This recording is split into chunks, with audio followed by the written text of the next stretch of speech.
People think memory is a ledger. Faces. They believe it keeps accounts clean. But memory, I have learned, is more like a mine shaft long abandoned. Timber rots. Wool shift. You swear the tunnel used to run straight, until one day you strike rock where air once moved. Click the subscribe button. I am 53 years old, and I live in Black Hollow, a mining settlement that survives on stubbornness more than silver now. The ore thinned years ago, but the town did not die. It learned instead how to linger. Dust settles into everything here. Lungs. I used to think that meant nothing could hide. I was wrong. My name is Margaret Hale. Widow. Mother. Keeper of things people don't want to carry themselves. When the men come back from the shafts each evening, their faces streaked with gray, they look at me the way they look at the mountains. Something solid. Something that has always been there. They do not ask if I tire.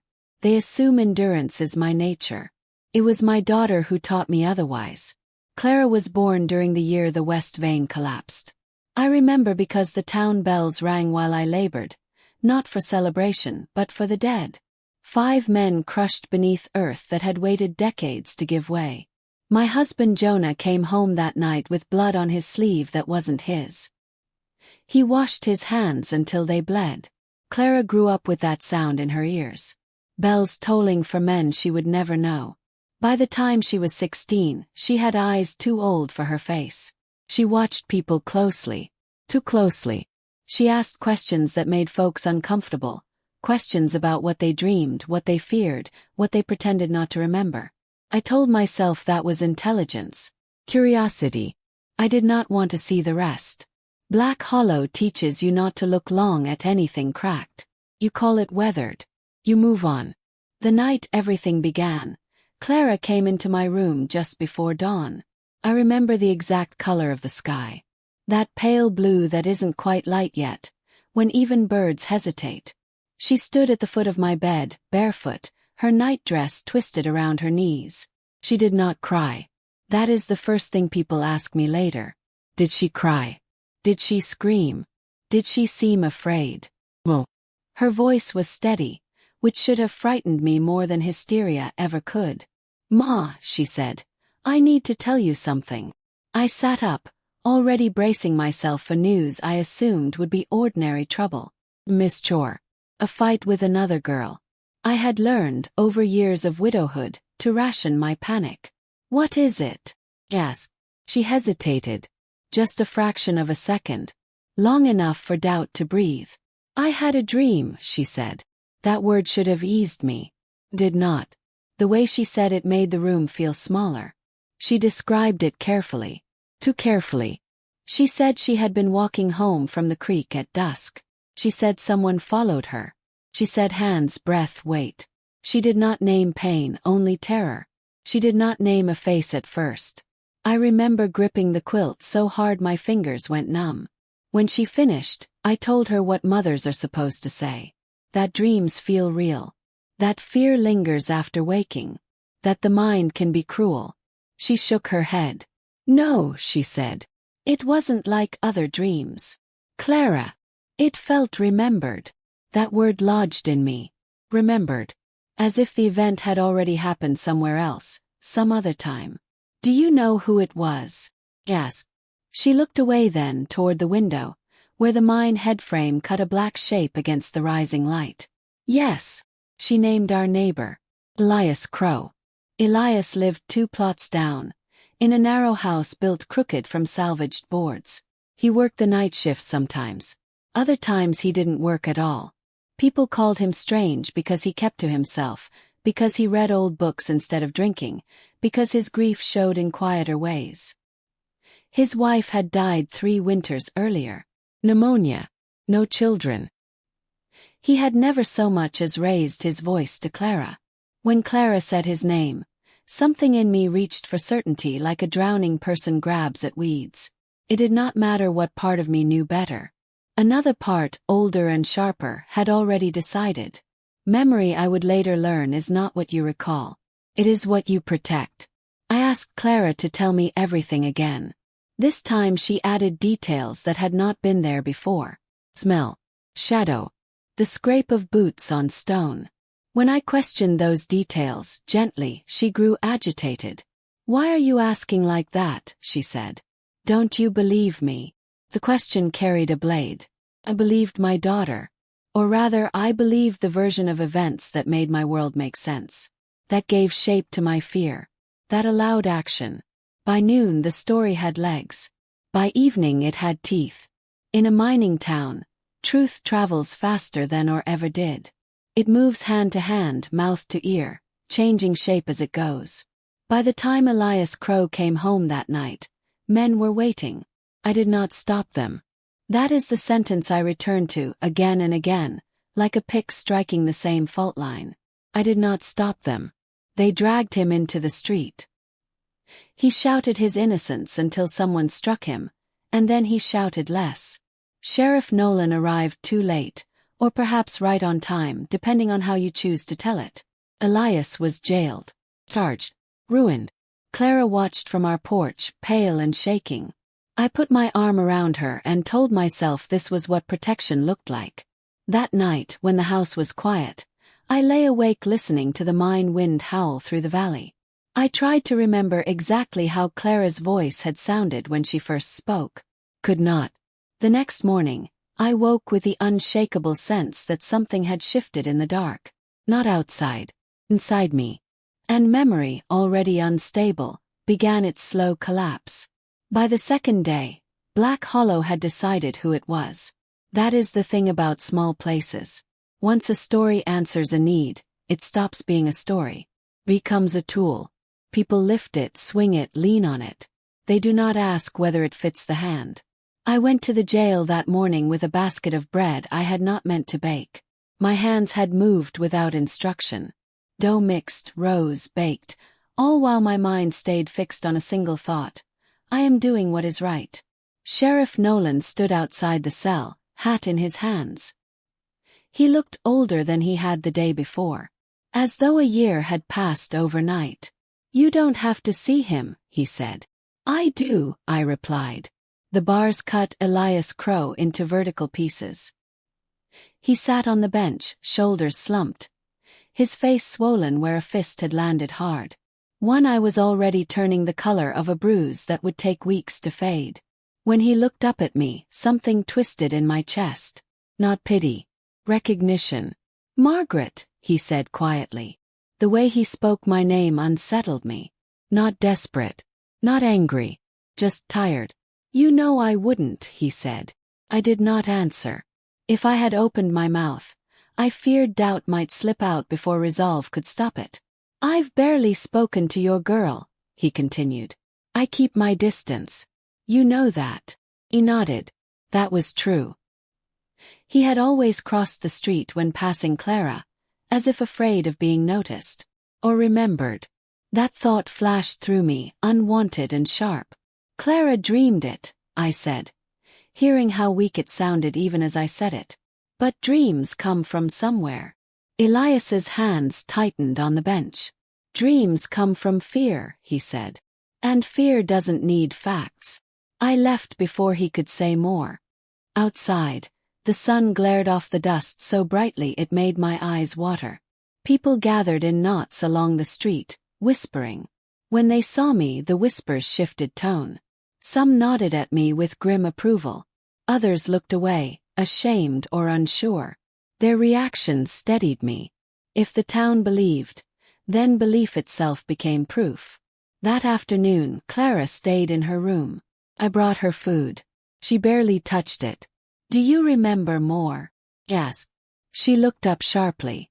"Why do you keep asking that?" "I just want to understand," I said. "So I can help." She pressed her fingers into her temples. "It's all mixed up now," she said. "Every time I think about it, it changes." That frightened me more than certainty ever could. "What changes?" "Yes." "The order," she said. "What happened first? What happened after?" Sometimes I don't know if I was running toward the house or away from it. I told her that was normal. That trauma scrambles things. I said the words with confidence, repeating phrases I had heard other women use when speaking of men who came home from war broken. Inside, something colder took shape. If memory could change, then who was I protecting? Clara. Or the version of myself who had already chosen a side? That evening, Jonah's old friend Samuel came by. He sat at the table and did not remove his hat. "We're with you," he said. "Everyone is." That phrase lodged like grit in my teeth. Everyone. As if unanimity could cleanse violence. "They're talking about making an example," he added. "Before the circuit judge gets here." I understood what he meant. "You can't," I said. "That's the law's place." Samuel looked at me carefully. "Law doesn't live here like it does back east," he said. "Out here we keep ourselves safe." I thought of Clara's thin shoulders, her haunted eyes, her restless sleep. "I don't want blood," I said. "No one does," he replied. "They just want certainty." That night I dreamed.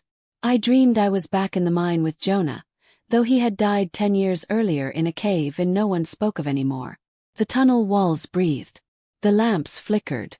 Somewhere ahead I heard Clara calling my name, but every step I took sank me deeper into the earth. I woke with my heart racing, convinced for a moment that the dream meant something, that it was a warning. Then daylight came, and with it, the town's resolve. On the third morning, Clara refused to leave her bed. "I don't feel right," she said. "It's like I borrowed someone else's memory and now I can't give it back." I sat beside her, stroking her hair, murmuring reassurances I no longer fully believed. "You didn't imagine it," I said, because the alternative terrified me. "Your mind wouldn't do that to you." Her eyes filled with tears. "What if it did?" she whispered. Had no answer. By afternoon, the men gathered again. Sheriff Nolan tried to hold them off, but he was one man against a crowd fueled by fear and righteousness. They dragged Elias from the cell before the judge arrived. I stood on the edge of the crowd, Clara's hand clenched in mine. Elias searched the faces around him, as though hoping to find a single one that still saw him as human. When his eyes found mine, he did not plead. That was the worst of it. "Think carefully," he said to me. "Once this is done, you don't get to forget." The rope went around his neck. I turned away before the drop. That night, the town slept better than it had in years. So did I. And that, more than anything, should have warned me. Grief does not arrive all at once. Seeps. It finds weak places and widens them slowly until the structure fails without warning. For weeks after Elias Crow died, Black Hollow settled into a peculiar calm. Men returned to the mines with steadier hands. Women spoke in quieter tones, as if reverence were required. Children were kept closer. Doors were locked earlier at night. People told each other the same sentence again and again, as though repetition could sand down its edges. "At least it's done." I told myself the same thing. Clara did not improve. That was the first crack. She stopped eating regularly. She slept in short, violent bursts, waking with a gasp, her hands clawing at the air as though fending something off. When I asked what she dreamed, she shook her head. "I don't know whose memories they are anymore," she said. I scolded her gently for speaking that way. Told her she was exhausted. Told her fear lingered even after danger passed. She looked at me with a kind of distant curiosity, as if I were describing someone else entirely. "Ma," she said one evening, "do you remember what Papa sounded like when he laughed?" The question startled me. "Of course," I said too quickly. "Why?" She frowned. "Because I don't. I remember him being quiet. Serious." Jonah had laughed often. Loud, reckless laughter that filled rooms and embarrassed me in public places. "I think," Clara said slowly, "that some memories disappear when you need them to." That night I dreamed again. This time I stood on the gallows instead of watching from the crowd. The rope burned my neck. Below me, faces tilted upward, indistinct, featureless. Clara stood among them, her eyes empty. When I fell, I woke screaming. Told no one. The town began to avoid me in small ways. Conversations stopped when I approached. Women I had known for decades found reasons not to meet my eyes. First I thought it was respect. Later I understood it was fear. Not of what I had done, of what it meant. Because if Elias Crow had been innocent, then everyone had blood on their hands. And blood is easier to carry when it belongs to someone else. Sheriff Nolan came by one afternoon, hat in hand again. The judge ruled the case closed, he said. Officially. Good, I replied. Then it's finished. He did not sit. There's something you should know, he said. The way he said it tightened my chest. A woman from the next settlement overcame through, he continued. She said Elias stayed with her the night Clara said the dream took place. Came late. Left before dawn. I stared at him. That's impossible, I said. That's what I thought, he replied. But she had witnesses. Her sister. Her husband. I laughed. Came out sharp wrong. People say things after the fact, I said. To ease their conscience. Nolan studied me. Did Clara ever say it happened, he asked. Out loud. While awake. The question echoed in me like a dropped stone. She told me, I said. That's enough. But did she say it happened, he pressed. Or that she dreamed it? I remembered that pale morning light. Clara standing at the foot of my bed. Her careful words. I had a dream.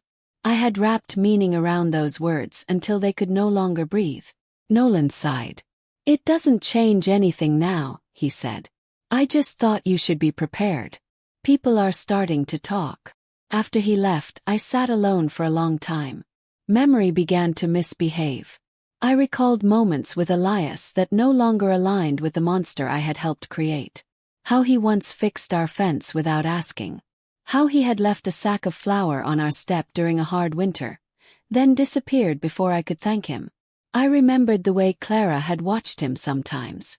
Not fearfully, thoughtfully. That frightened me most of all. When I confronted Clara about Nolan's visit, she went very still.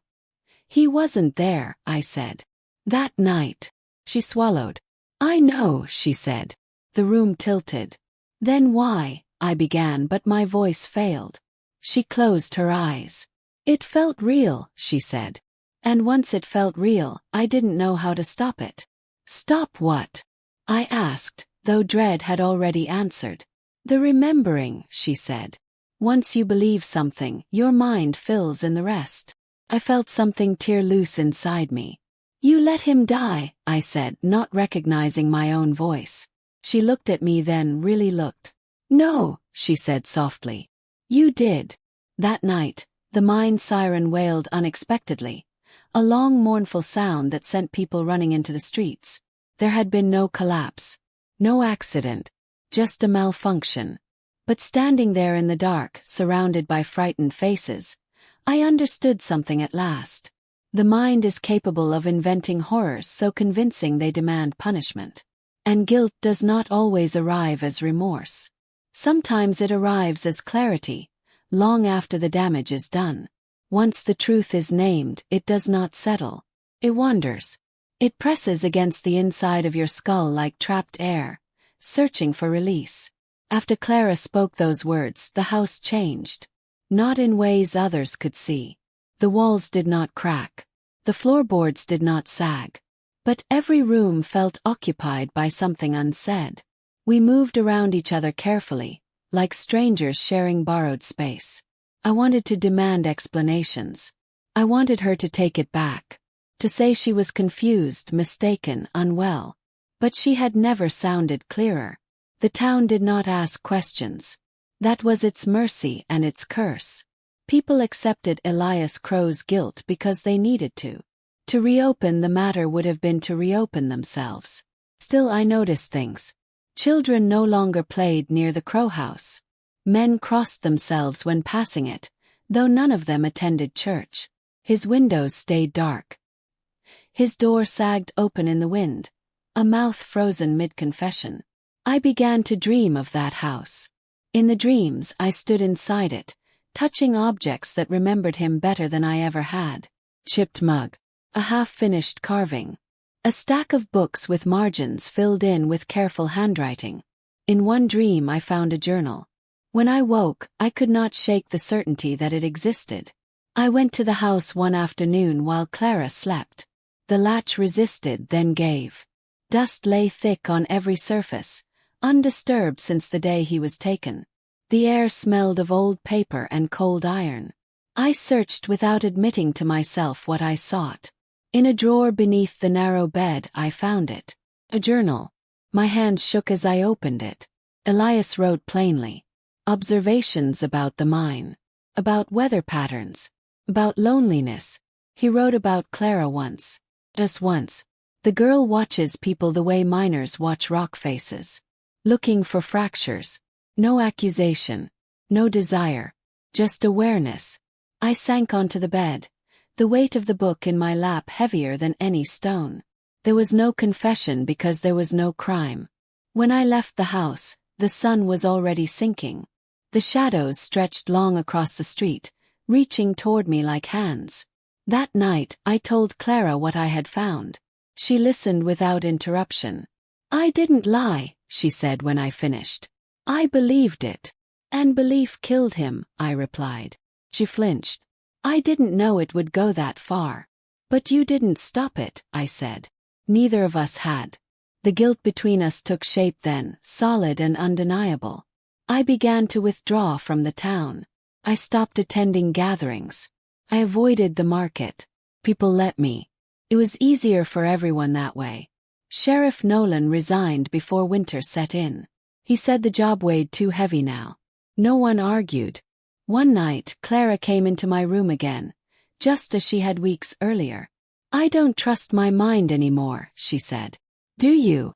The question landed harder than any accusation. I don't know, I said. She sat on the edge of the bed. Sometimes, she said, I think I dreamed it because I needed something terrible to explain how afraid I felt of growing up here, of being watched, of becoming someone's story instead of my own. Her words cut clean. And sometimes, she continued, I think you needed it too. She was right. I had needed a threat I could name, a danger I could fight. I had needed to believe that the world was still simple enough for villains to wear clear faces. Winter came hard and early. Snow buried the mine entrances. Work slowed. The town grew restless.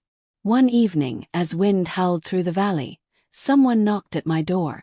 A woman stood there, wrapped in a heavy coat. Older than me. Her eyes carried a grief I recognized. I'm Elias's sister, she said. My breath caught. She had come to collect his things.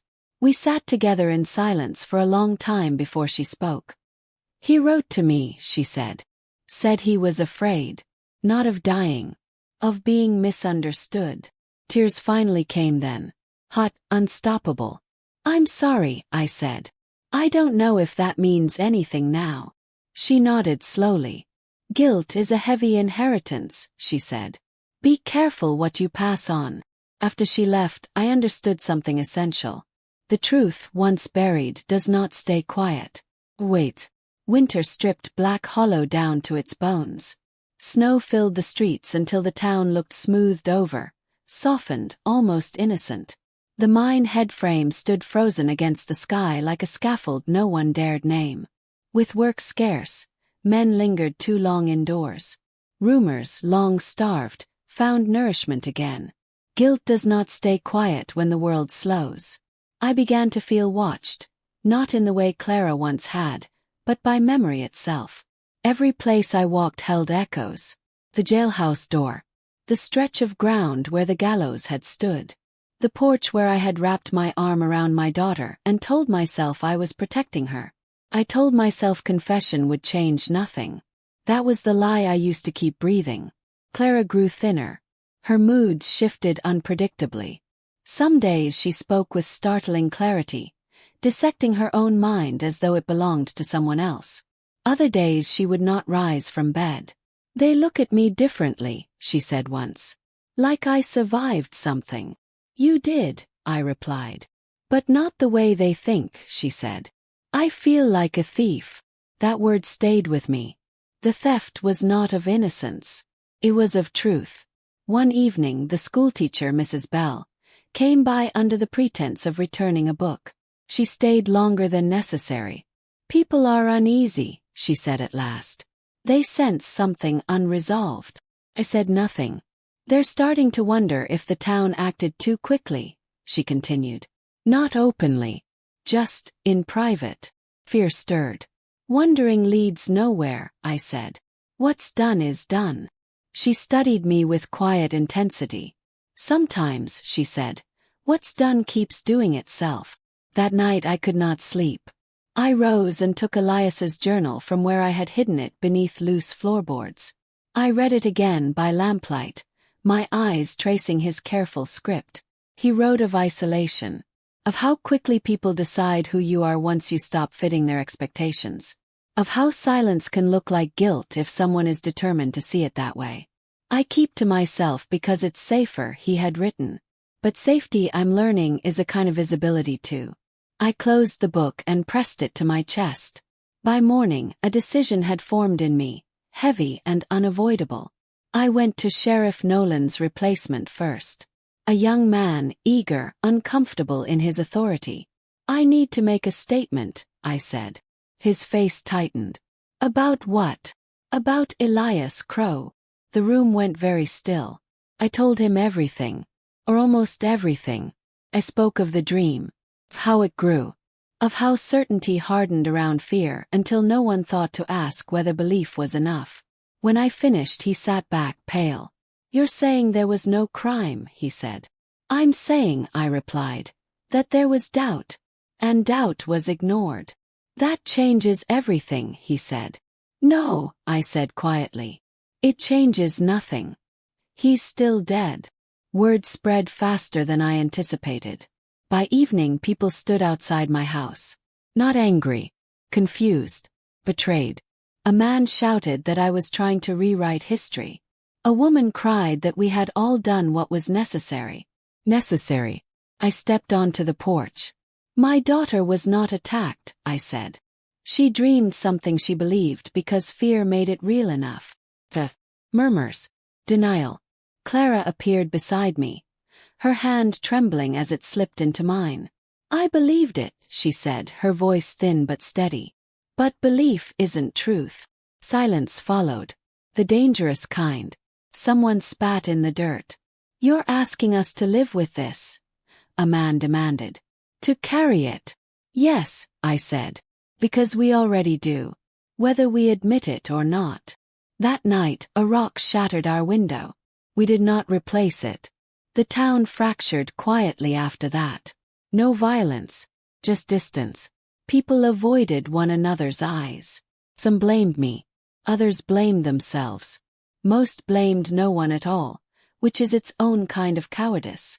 Spring came slowly. Clara decided to leave. I can't heal where the story keeps me trapped, she said. I did not argue. I packed her things myself.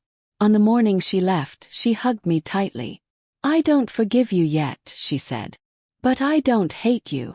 It was more mercy than I deserved. After she rode out of Black Hollow, the house felt cavernous. Empty of accusation. Empty of defense. It stayed. Someone had to remember accurately. Someone had to live with the weight. Time does not heal. Clarifies. That is the last lesson Black Hollow taught me. After Clara left, the town and I entered a quiet standoff. We coexisted without touching. People passed my house without stopping. Some nodded stiffly. Some looked through me as though I were already a ghost. Accepted it. Exile, I learned, does not require distance. Only consensus. I took work where I could. Cooking for single men. Mending clothes. Cleaning the schoolhouse after lessons ended. I kept my hands busy because idleness invited memory. And memory, once unguarded, became dangerous. Night I wrote. Not excuses. Not defenses. Counts. I wrote down what Clara said that first morning. Exactly as I remembered it. I wrote down what I had added later. Where my certainty had rushed ahead of fact. Where fear had filled gaps I had refused to examine. Each time I wrote the story it changed less. That was how I knew I was getting closer to truth. The dreams faded slowly. The mine no longer appeared in them. Neither did the gallows. Instead, I dreamed of ordinary things. Walking to the creek. Hanging laundry.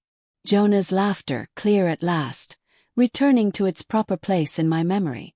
One afternoon, Elias Crow's sister wrote to me. She did not accuse. She thanked me for telling the truth, even late. She said truth delayed is still truth, though it does not undo harm. She said Elias would have wanted someone to remember him accurately, if not kindly. I wept then, openly, without shame. Black Hollow changed too. Not dramatically. No public reckoning. No monument. But something brittle in it softened. People became slower to judge. Quieter when rumors surfaced. When a boy was accused of stealing, no one raised a fist. When a woman claimed her husband struck her, they listened before acting. It was not redemption. It was restraint. Years passed. Clara wrote from the coast, then from farther east. She said she was learning to live with her mind instead of fearing it. She said she was studying how memory forms, how belief reshapes perception. She said she wanted to help people untangle themselves from stories that hurt them. I think, she wrote once, that my dream was my mind warning me about how easily reality bends. I read that letter many times. As for me, I stayed. Someone had to. I tended Elias's grave after his sister stopped coming. I spoke his name aloud so it would not erode into rumor.